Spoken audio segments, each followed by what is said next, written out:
সালামু আলাইকুম রহমতুল্লাহ। আমাদের আজকের পাঠ্য বিষয় অনার্স চতুর্থ বর্ষের পাশ্চাত্য সাহিত্য তত্ত্বে আলোচিত বিখ্যাত লেখক এবং সাহিত্য সমালোচক লঙ্গিনুস এর জীবনী এবং সাহিত্য সম্পর্কে তিনি যে তত্ত্ব প্রকাশ করেছেন সেটা সম্পর্কে সহজে বিস্তারিত ব্যাখ্যা।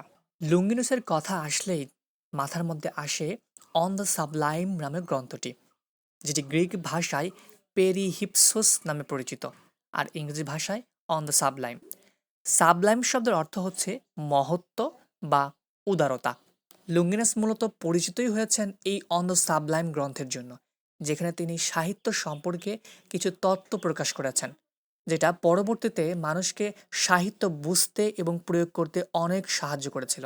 তাই এই গ্রিক সাহিত্য সমালোচক লুঙ্গিনুস বা লুঙ্গিনাস যেটাই বলো না কেন, এর সম্পর্কে আলোচনা করতে হলে তার রচিত গ্রন্থ অন দ্য সাবলাইমের সাবলাইম শব্দটাকে ব্যাখ্যা করাটাই সবচেয়ে বেশি গুরুত্বপূর্ণ।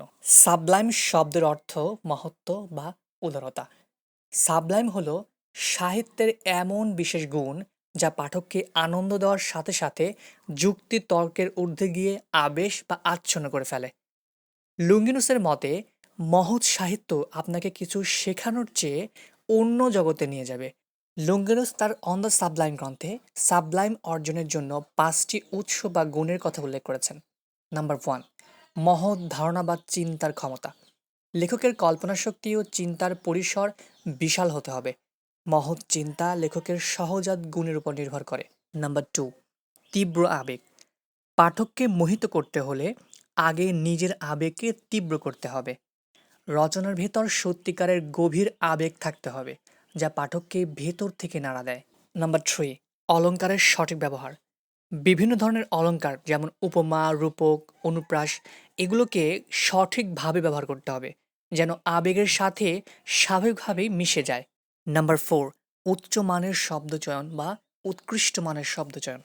সাধারণ শব্দের বদলে গাম্ভীর্যপূর্ণ এবং সুন্দর শব্দ ব্যবহার করতে হবে। সঠিক জায়গায় সঠিক শব্দ ব্যবহার করাই শিল্পের সার্থকতা।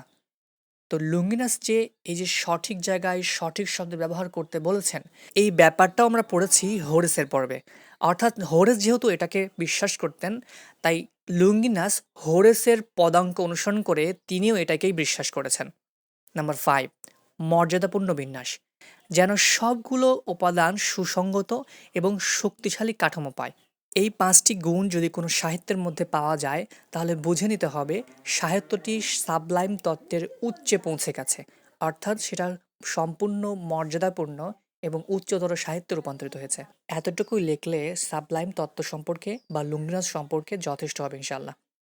যাই হোক, আজকে এ পর্যন্তই। ভালো থেকো, সুস্থ থেকো। দেখা হবে পরবর্তী ভিডিওতে, পরবর্তী টপিকে। আল্লাহ হাফেজ।